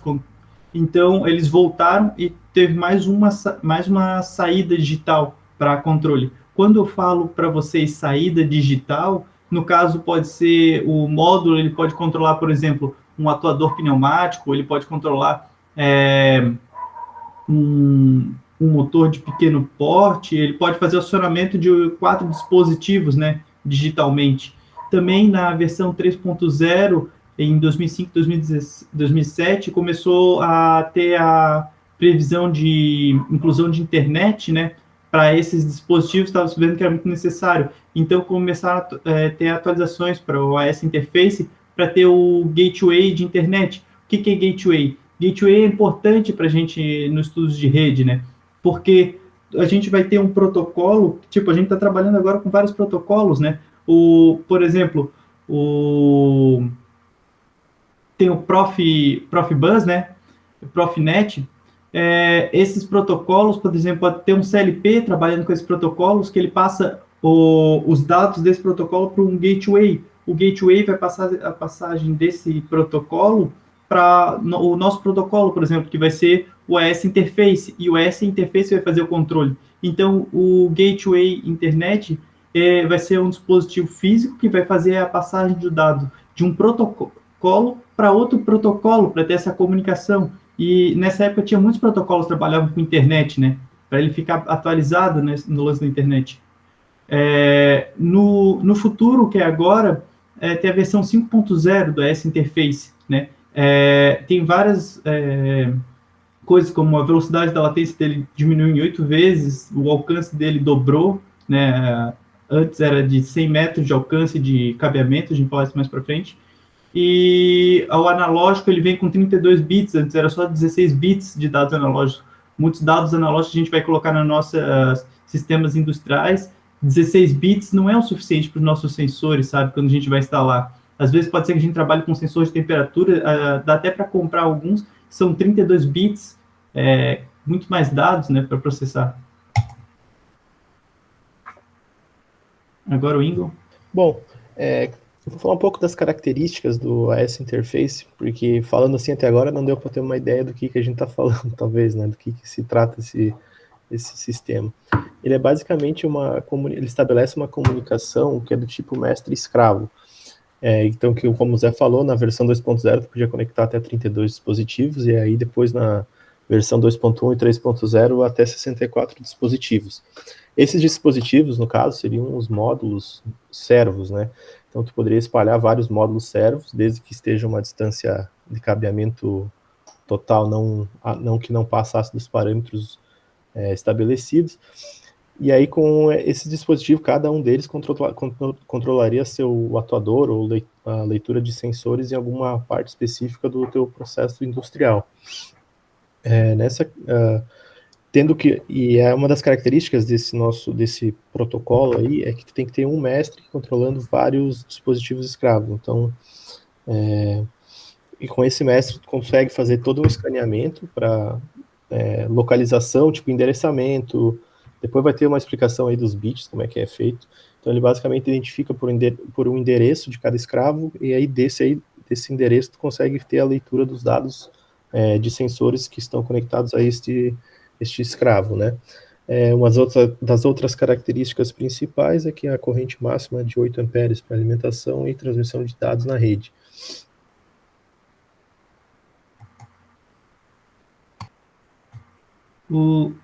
Eu tinha falado antes as entradas e saídas digitais, né? No caso, no AS Interface, como nos outros protocolos, tu vai ter vários dispositivos que vão ser conectados na rede, né?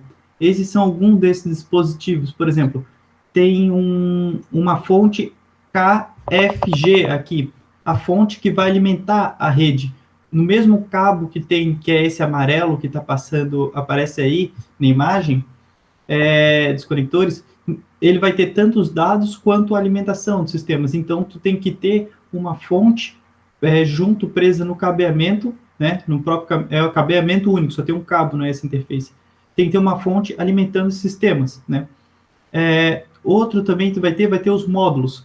Tu vai ter módulo que geralmente são com 4 entradas e 4 saídas digitais. Tu vai ter módulos para acionamento de 4 saídas, no caso, pode acionar 4 atuadores, módulos com acionamento de 4 atuadores e com a recepção de 4 sensores, módulos com 4 sensores, vai ter gateway, que era o que a gente tinha falado anteriormente, por exemplo, a gente vai ter gente trabalhando com protocolo A, e a gente quer comunicar esse protocolo A com o protocolo ASI. Então, a gente vai ter um gateway para fazer esse meio campo entre os dois, né? Aí vai ter o protocolo ASI. Vai ter repetidores, porque geralmente todas essas redes, elas também têm, esse protocolo de rede também tem dispositivos para repetidores, né? Porque ele só funciona com 100 metros de cabeamento. 100 metros não é uma distância muito grande se for fazer uma linha de produção. O repetidor vai conseguir expandir, a expansão do ASI pode ser até 600 metros, né? Aí vai precisar de repetidores para aumentar essa distância. Aqui, passando, esses só são alguns dos dispositivos, tem vários dispositivos. No caso, ali é da Sense, da empresa Sense, que foi pegado do próprio site de venda deles, né? Mas tem vários dispositivos que compra para instalar esses módulos na rede, quando a gente vai instalar a rede numa fábrica. É interessante que esses módulos, em alguns protocolos, tem que ter uma topologia específica para que a coisa dê certo, né, que funcione. Já no AS Interface, uma das grandes vantagens dele é que não tem muita preocupação com qual topologia em si que tu tem que instalar teus equipamentos. Como vai ter a topologia, no caso, como tu vai fazer o cabeamento entre o teu mestre, né, que poderia estar ali no CLP, e teus dispositivos servos ali, os módulos que estão conectados aos atuadores sensores. Então, tu pode ter topologia estrela, linear, em árvore ou em anel, né, que são as mais comuns que se utiliza no AS Interface. E o importante é ressaltar que algumas topologias, por exemplo, como a árvore ou anel, tem algumas vantagens, principalmente em anel, que se tu tem algum problema em algum módulo, deu pau lá no módulo, lá no meio do caminho, alguma etapa, né? E a topologia em anel permite que o mestre consiga não deixe de perder, não perca a comunicação, no caso, com os outros sensores, né, com os outros servos, no caso, porque a comunicação é em duas vias, então ele pode ir tanto por um caminho, digamos assim, olhando a imagem, tu pode pensar no comunicação em sentido horário, aí se der um problema, algum módulo ali no meio do caminho, ele pode se comunicar com os módulos à frente, indo pelo outro sentido da comunicação, né, o que não aconteceria numa comunicação linear, por exemplo, né? Se tem um corte, como se cortasse um fio ali no meio, tu perde a comunicação com o último módulo lá no final da linha. Então essa é uma das grandes vantagens na questão de facilidade de instalação do teu esquema do protocolo AS Interface.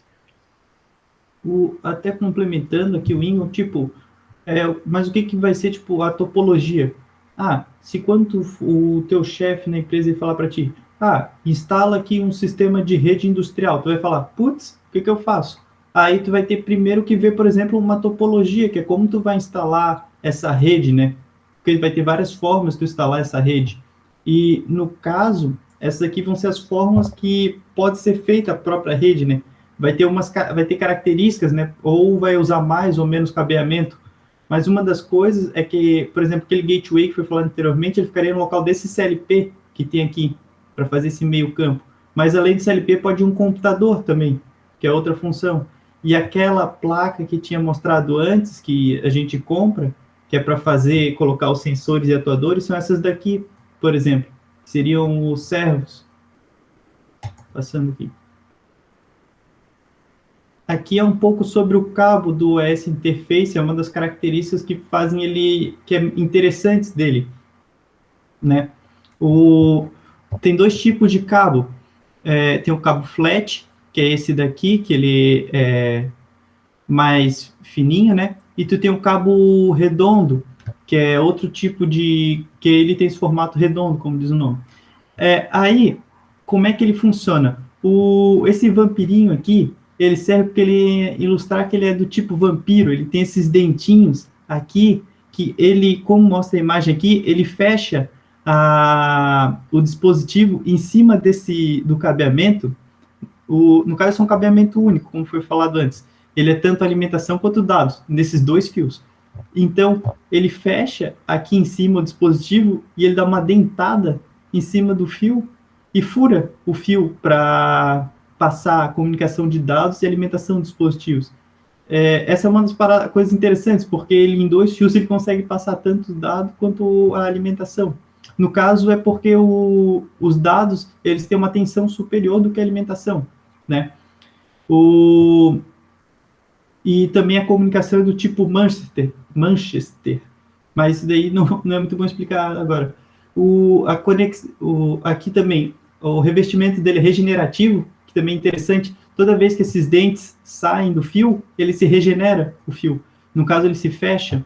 A alimentação, como foi falado antes, tanto os dados de alimentação passam o mesmo fio, não é indicado para locais com gás, porque, por exemplo, se vocês forem utilizar esse tipo de fio num local com gás, pode acontecer risco de explosão, porque pode ter faiscamento, né? A princípio não é para ocorrer, mas é sempre bom evitar uma explosão, né? E aqui também não é indicado para locais abertos, porque pode acontecer zinabre. Locais, por exemplo, em fábricas de cal e com muita chuva, por exemplo, pode ter zinabre e perder esse contato por causa ações do tempo. E aí uma outra característica que é interessante é a questão da distância, né? A princípio, o AS Interface é para funcionar até 100 metros de distância. Essa distância seria do teu mestre até o teu módulo escravo. E todo o comprimento da rede em si, comprimento total do cabo, né? Esse cabo flat que o Zé estava falando. Aqui é uma figura que ilustra basicamente como que se faz essa conta para quando tu fizer a rede, né? Então, cada trecho de cabeamento tem que ser somado. Então, não é uma distância linear ou uma distância reta do último módulo até o módulo mestre. Então, não se faz a conta somente pegando o módulo o mais distante, né, do teu mestre e pegando essa distância direta. Então, tu tem que basicamente somar cada trechinho de conexão que tu tem nesse cabo principal, que é o cabinho amarelo. Então, fazendo essa conta, tu tem que ficar abaixo de 100 metros.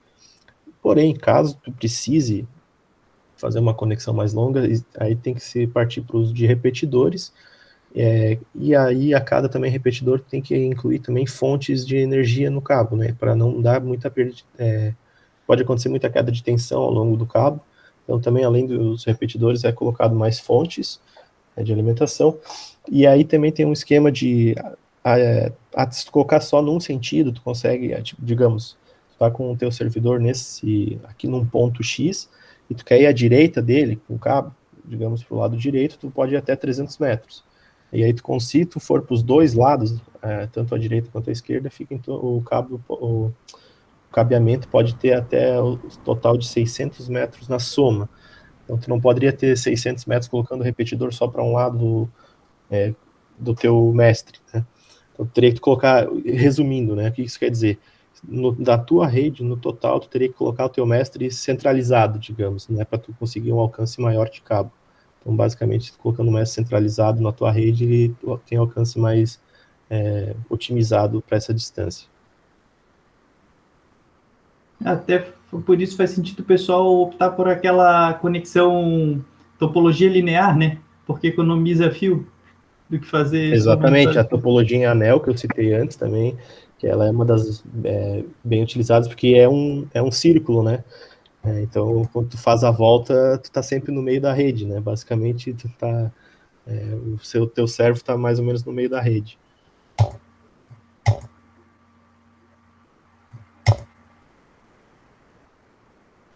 Aqui são as características do software, né? No caso, quando vai se trabalhar com ele, os dados eles são enviados dessa forma. O mestre ele tem uma carreira de dados, né? Que é passados informação no tipo Manchester, que aí vai ter um primeiro bit de start, depois um bit de controle, né? Mais uma sequência de bits para passar o endereço de qual que é o escravo que ele quer acessar e a informação que ele quer passar. Uma sequência de bits para fazer a checagem e outra para terminar a mensagem. Uma de começo e uma para terminar a mensagem. Essa seria qual seria o conjunto de bits enviado pelo mestre. E pelo escravo, ele só vai responder, o mestre, né? Vai ter um bit para começar, um bit com a informação que ele quer passar para o mestre, que o mestre pediu para ele, que chegou no endereço dele, e vai ter um bit para fazer a checagem e um para finalizar a conversa. Posso falar isso depois. Foi mal. Aplicações. Então, o protocolo, a interface, ele é muito difundido, né, até pela sua facilidade de uso. A gente cita que ele é utilizado em pequeno porte, em processos industriais de pequeno porte, por essa questão do distanciamento, né, mas não quer dizer que ele não possa ser parte integrante de um grande sistema de grande porte. Porém, a rede que ele está conectada, tipo, o mestre, ele está conectado à sua rede de escravos até 64 unidades, conforme se for do 2.1 ou 3.0, né? Então, geralmente o processo que tem que ser somente um controle de atuadores, leitura de sensores, que não precisa ter uma coisa de potência muito grande, é muito viável utilizar esse processo do S-Interface. Aqui nas aplicações, a gente vai mostrar um estudo de caso, até tem um artigo que foi feito, da aplicação do S-Interface num processo, teoricamente, é gigante, só que ele foi utilizado, conseguiu ser utilizado ele no processo, que o Zé vai mostrar agora no próximo slide. Aqui, a gente vai mostrar a seguir na aplicação como um artigo que a gente leu sobre como foi a aplicação do S-Interface numa usina hidrelétrica, no caso de Bariri, né? Uma coisa para citar é que o S-Interface, o protocolo, ele não foi aplicado diretamente, por exemplo, nesse sistema da usina hidrelétrica, não foi aplicado somente o S-Interface foi aplicado outros protocolos também e uma hierarquia para poder justificar os tipos de redes diferentes que ia ter, porque o S-Interface só ficou com a pontinha dos protocolos, que era a comunicação direta com sensores e atuadores da hidrelétrica. E o que nas aplicações é o que geralmente acontece nas indústrias. Muitas vezes vai ter um gateway para fazer esse meio campo entre os protocolos, e por exemplo, ele é um protocolo para o S-Interface vai ficar em uma das pontas dos sistemas de controle. Aí agora vou passar para o Ingon para explicar melhor como foi o cabeamento e a aplicação do S-Interface nessa hidrelétrica. Como o Zé falou, nessa hidrelétrica, nesse caso de Bariri, em São Paulo, essa hidrelétrica trabalha com 3 geradores, né, unidades geradoras, e aí eles estavam fazendo uma atualização de todos os seus sistemas. Essa hidrelétrica foi construída na década de 60, se não me engano, então passou-se a fazer uma atualização dos sistemas de automação dela, porque antigamente todos os sensores que existiam era tudo cabeado diretamente, era feito uma automatização por cabeamento, cada atuador e sensor tinha seu próprio cabo, então imagina o caos que devia ser do cabeamento, né? Aqui a gente colocou umas fotos de exemplificação de como é que foi aplicado, como é que fica o cabeamento do S-Interface. Essa foto à esquerda, basicamente tu tem os cabos pretos chegando dos sensores, entre eles também pode existir cabos de energia, que o S-Interface também possui um cabo preto que é um cabo auxiliar para quando tu precisa de mais tensão no teu módulo, para caso atuar um atuador que precise de uma tensão mais forte, uma corrente maior, e o cabinho amarelo que é o que conecta tudo isso aí e vai para o teu controlador. Então tu pega todos esses cabos, em vez de passar todos esses cabos por toda a fábrica, tu só passa um cabinho amarelo. Então facilita bastante. Mas basicamente, onde é que foi utilizada nessa hidrelétrica, né? Ela foi utilizada em 3 partes, que é na aquisição de dados, leitura de sensores das turbinas, né? Que são 3 turbinas, e também na aquisição de dados dos geradores, que é uma outra rede. Então, como é que eu vou explicar melhor? Foram 3 redes meio que independentes da S-Interface, né, não tendo conexão uma com a outra, mas aí foi feita uma rede para aquisição de dados da turbina, que aí esses dados iriam lá para o controlador, para o alto nível, que aí depois ia ser feito o tratamento de dados, etc. Outra rede foi feita para para aquisição de dados dos geradores dessa hidrelétrica, e tem mais uma que é de controle de nível e de portas me fugiu a palavra, era o controlador de nível da... Comporta? Regulador hidráulico, essa palavra que me fugiu. É o controlador de nível de regulador hidráulico e de tensão da usina.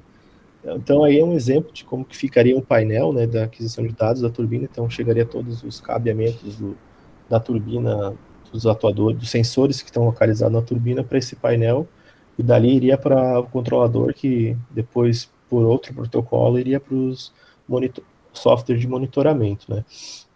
E é interessante que, estou dando uma explicação bem por cima, assim, do que o artigo diz que foi feito, né, eles mostram no artigo que eles optaram-se pela utilização do S-Interface, porque o cabeamento na geração, na sala dos geradores, é um cabeamento que estaria sujeito a uma interferência eletromagnética absurda, porque os geradores trabalham a 13,8 kV, produzindo cada um em torno de 53 megavolt-ampere. Então, esse constante ligamento e desligamento dos geradores poderia causar uma interferência eletromagnética muito grande. Então, eles fizeram uma instalação elétrica passando esse cabo do S-Interface, o amarelinho ali, por dentro daqueles tubo de cabos mesmo, que é protegido eletricamente, né? E mesmo assim, mesmo que não fosse preciso fazer isso, foi utilizado como uma medida de segurança. E mostrou-se que ele é muito robusto, o sistema. Então, mesmo dentro da sala esse cabeamento todo dentro da sala de geradores da usina não sofreu interferência ao longo dos anos e se comportou muito bem. Ele cita até um caso que esses módulos geralmente têm proteção IP67, resistência à água, e alguns que ficam dentro do painel uma resistência IP20, se não me engano, que é mais resistência acho que é a poeira, que é para ficar dentro de um painel. Porém, os módulos que estão ali à esquerda, por exemplo, eles teriam resistência à água, impermeáveis. E aconteceu um caso que deu da usina, deu um momento lá, por problema externo, os 2 CLPs que controlavam lá um duto de desvase de água, deu pau nos 2 CLP e a sala que continha esses módulos encheu. Eles ficaram parcialmente submersos por quase algumas horas, quase um dia. E depois que foi feito o reparo lá, esvaziou-se a sala onde estava contido esses módulos, eles voltaram a funcionar plenamente, então não teve problema nenhum e continuam funcionando até hoje, né, de acordo com o que o artigo diz. Então é uma coisa interessante que é uma aplicação bem robusta, né, na indústria. Uma outra coisa que o artigo fala, que a gente até, eu achei interessante, porque pelas coisas que a gente está vendo na nossa fase, que na topologia básica, na topologia não, esse protocolo é basicamente não, pode voltar, isso não chegou ainda. Tá, achei que ia explicar aqui também. Depois tu pode explicar isso aí direitinho. Esse protocolo é feito para ser o chão de fábrica, né? Protocolo de chão de fábrica. Então, ele é a última ponta de uma grande rede de automação da indústria. Aí, nesse protocolo aí, foi usado o S-Interface para controle na parte intermediária do processo da comunicação depois do S-Interface. Ele até cita que foi utilizado o Code Sys para fazer o controle dos CLPs. E acima, no nível gerencial lá, que depois de toda a comunicação feita para chegar no topo da hierarquia de comando, de administração do processo, era utilizado o Ellipse para monitoramento de todo o processo da empresa. Então, achei só uma curiosidade do que foi citado pelo artigo que foi lido, de coisas que a gente está vendo hoje, né, no nosso semestre aí, que é aplicado numa indústria, numa usina hidrelétrica. Então, basicamente, achei só interessante a observação. Pode passar, Isa, explicar a topologia. Ok. No caso aqui, a topologia utilizada foi a em anel. Como tinha mostrado anteriormente, ela é muito boa, porque se romper aqui um dos fios, a comunicação, ela vai passar por um lado e para o outro. No caso, tem esse chaveador aqui para ter um master funcionando e caso tenha algum problema, vá para o outro. Então, tu vai ter uma duplicidade de chances de não ter erro. Não sei se... Tá. Vai ter um master aqui, e aí, se romper aqui a conexão, o dado pode passar nesse lado aqui de baixo por aqui, e nesse lado aqui de cima por aqui. Se romper aqui a conexão, os dados podem passar por aqui e por aqui. No caso, se fosse uma topologia linear, não teria essa possibilidade. E, além do mais, se tivesse algum problema com o dispositivo master principal, vai ter um chaveador para comunicação passar para um master secundário, o que também é muito útil para diminuir a quantidade de falhas que podem acontecer na indústria, né? Aí aqui são os sensores ligados aos módulos atuadores sensores, né? No caso aqui, módulo só atuador, né? Com 4 saídas, módulo atuador com 4 saídas, módulo atuador com 4 saídas, módulo atuador e sensor com 4 saídas e 4 entradas, e que a gente tinha visto anteriormente, né? Que eles podem ser vistos aqui na instalação, né? Como mostrado, os módulos aqui, atuadores, e a gente vai ter aqui fontes, né? Aqui, é um gateway, chave, fonte, e aqui também o dispositivo de monitoramento, né, para sistemas ASI.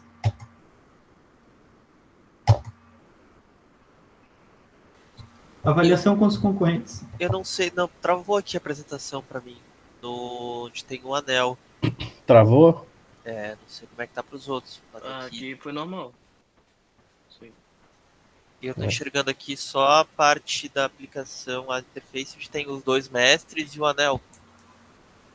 Tá, então Talvez para e volta a tenta dar sai da tela cheia, Zé, e tenta voltar para a tela, ver se volta. Tá travado ainda, professor? Agora ficou tudo preto. Tenta pausar e compartilhar. Eu acho que sai da apresentação e volta, sabe? Para de compartilhar a tela e volta a compartilhar. Ok. É importante porque vai estar a que tá gravada é que aparece para mim aqui, né? Sim, sim.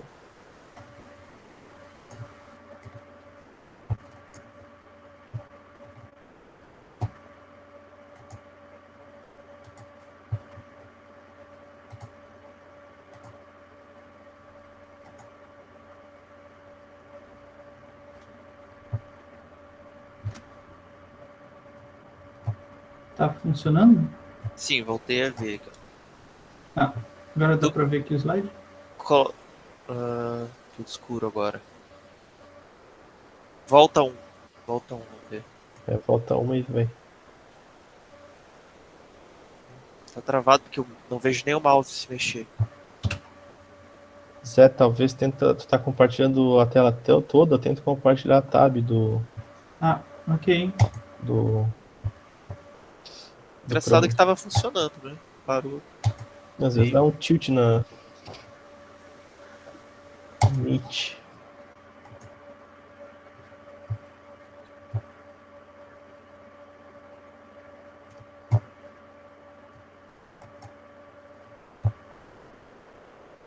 Funcionou? Botou tela cheia? Peraí. Botei só a tela da apresentação. Tá. Ó, agora ela veio. Quando bota a tela cheia da apresentação, quando vocês. Agora veio. Tenta passar pro próximo.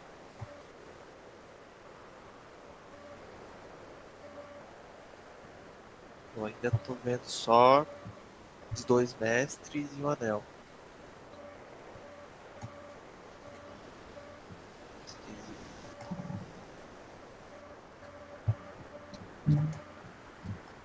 Igor, tu tem acesso a essa apresentação? Eu vou tentar abrir aqui, peraí. Aqui, vou parar de compartilhar. Tá, para de compartilhar que eu tento mandar daqui.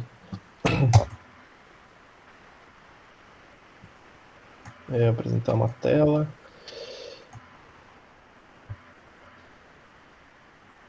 O professor, se quiser mandar o teu e-mail do IT, qualquer coisa, envio para o teu e-mail também a apresentação.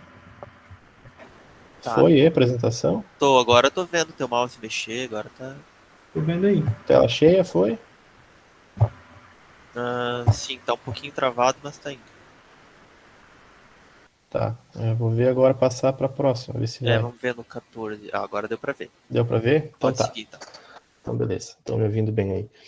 Então tá, vamos falar da avaliação quanto aos concorrentes do AES Interface em relação aos outros protocolos industriais. Basicamente, ele é um protocolo de baixo custo, né? Ele não tem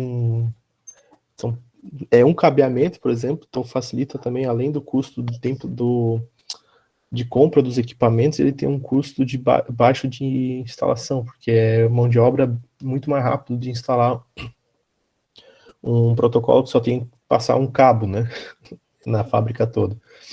É uma instalação flexível pela questão das topologias, né, que pode ser variada, várias topologias diferentes. Ele é focado em dispositivos digitais, fácil instalação, como eu comentei, e existe muitos equipamentos no mercado, fácil de encontrar. E é uma outra coisa interessante que o material didático é fácil, não é muito difícil encontrar material didático em português também, né? Não sei como é que foi para as outras equipes pesquisar os outros protocolos, mas pelo AES Interface tem bastante coisa, né? Bem tranquilo de encontrar coisa em português.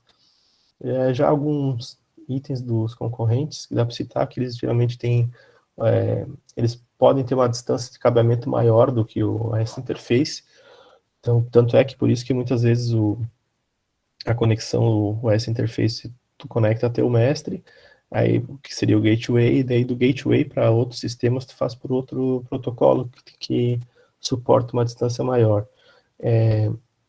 Os outros concorrentes podem ter também número de servos conectados à rede muito maior do que o S-Interface. São mais utilizados no mercado. E também são melhores para redes de grande porte. Então, tu consegue fazer uma rede muito maior utilizando um outro protocolo do que com o S-Interface. O S-Interface está limitado pelo número de módulos, né? E eles trabalham, alguns outros concorrentes podem trabalhar melhor com módulos analógicos do que o S-Interface, justamente por aquela questão do tempo de transmissão, né? Quando tu não tem tanto bit para enviar no S-Interface, e quando tu envia maior bit, também demora para ter a resposta, então já começa a afetar a comunicação. E já entra a questão da velocidade de resposta de alguns concorrentes ser maior nesse sentido. Aí não sei se o Zé quer acrescentar alguma outra coisa aqui nas concorrentes. Se fosse acrescentar é porque faz sentido, né? No caso, o S-Interface, se pensasse no primeiro tópico histórico dele, quando ele foi lançado, ele foi pensado para indústrias e linhas produtivas de pequeno porte, não de grande porte. Então, eles acabaram focando mais não em ter cabeamento extenso ou vários cabos passando, ou muitos sistemas analógicos, porque a maior parte da utilização era, por exemplo, sensores capacitivos, sensores indutivos, acionamento de pistões, todos eles sinais digitais, né?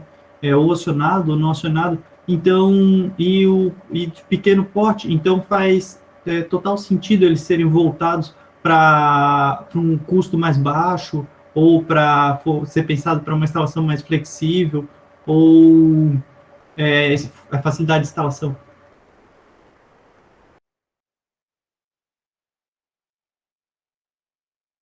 Aqui a gente chega no final da apresentação, né? Para aqueles que curtirem e seguirem o canal, vão receber inteiramente grátis um PDF do Fabricante 6, que a gente encontrou com um manual de instruções de como instalar redes S-Interface na sua indústria. Super recomendado. E no mais, qualquer dúvida, estamos aí. É isso aí, dê joinha, like no canal e se inscrevam. Dúvidas à disposição.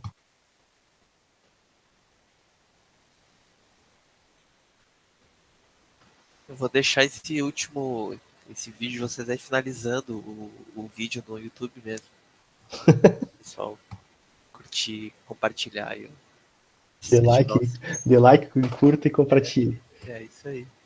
Não, muito bacana. E acho, foi muito importante também uma fala do Zé ali pelo meio da apresentação, que é sempre bom evitar explosões. É um bom começo, né? É bom sempre evitar explosões. É sempre bom evitar explosões, eu concordo. Então, quando ele disse que não era uma rede recomendada para onde tem gás. Mas isso é brincadeiras à parte, uma coisa bastante importante, né? Nós temos redes industriais que são específicas para esse tipo de ambiente. Eu não sei se está nas apresentações dos colegas, mas algumas redes como a internet, se eu não me engano, a CC-Link, tem alguns... Talvez a Profibus? A Profibus, acredito que tenha também. A Profinet tem quase certeza, não lembro direito também. É tanto protocolo que especificações fica interessante o seminário, porque daí normalmente vocês se complementam. A cada apresentação eu vejo que existem tópicos diferentes que são abordados por cada equipe, às vezes o mesmo tema, né? Então é legal que vocês tocaram, por exemplo, nesse assunto, mesmo que nenhuma das equipes por enquanto tenha tocado, né?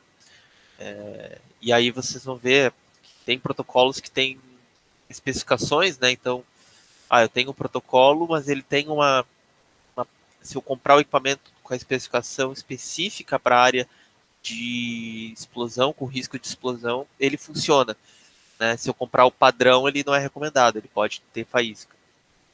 Então, é um detalhe importante, é um detalhe que ele é decisivo na escolha de protocolos em alguns momentos, né?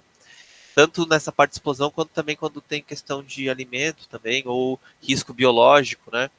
Então tem protocolos que também são diferenciais para essa área. Tá? Mas muito boa a apresentação de você, da ASI.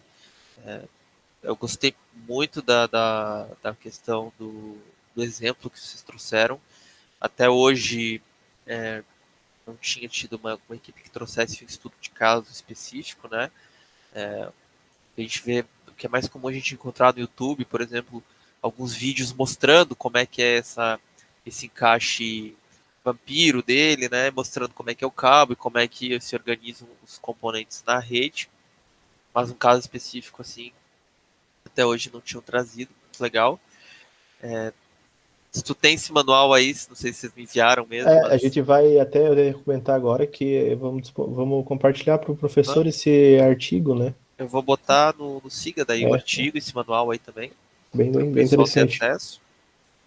E o bom do artigo é que ele já também faz um baita de um resumo também sobre o que é o S Interface. Então, ele é quase uma boa fonte de consulta, assim. E é legal tu trazer o paralelo com a disciplina, né? O Codices e o Elipse, né? Também. Agora, depois desse seminário, a gente vai cair, né, com tudo em cima disso. Não sei como é que tá, como é que vocês estão lá no PI. Já estão começando já fizeram a aquisição dos dados através do Elipse lá? Ou ainda não?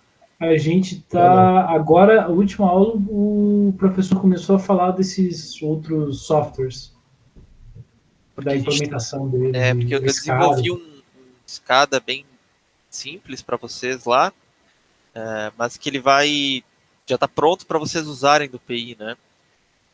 Ele vai fazer aquisição dos dados do Factory através, né, do Elipse, para vocês terem uma latência ali, né? Porque no MATLAB vocês estão desenvolvendo um modelo sem atraso, né?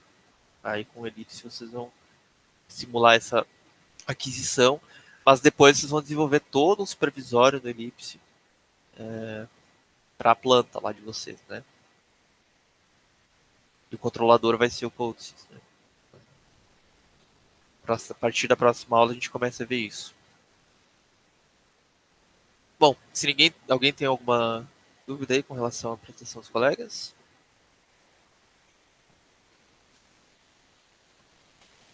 Acho que pode parar de compartilhar então, Igor. E não tem acho que mais nenhuma dupla agora, né? Temos aí tinha o Daniel, ele acabou saindo, tem o Carlos, mas que daí não fecha a dupla, mas que vamos disponibilizar então os vídeos destes e dos outros colegas que não puderam apresentar lá no Siga, assim como o link da nossa aula, para que todos possam assistir todos os protocolos e na próxima aula a gente possa ter uma discussão com relação a essas apresentações. Certo? Certo, professor? Certo, professor. Então eu passo o link do vídeo no Drive para você. Sim, teu caso também, né, Paulo? Tu tá aí, mas aí vocês gravaram. Então, mandem o link, né, que eu vou assistir a apresentação, vou disponibilizar para os outros colegas e na semana que vem a gente faz a discussão aqui na aula. Ok, então, professor. Tá? E, bom, parar a gravação então, porque tem qualquer coisa. Vai ficar maior do que já está esse vídeo.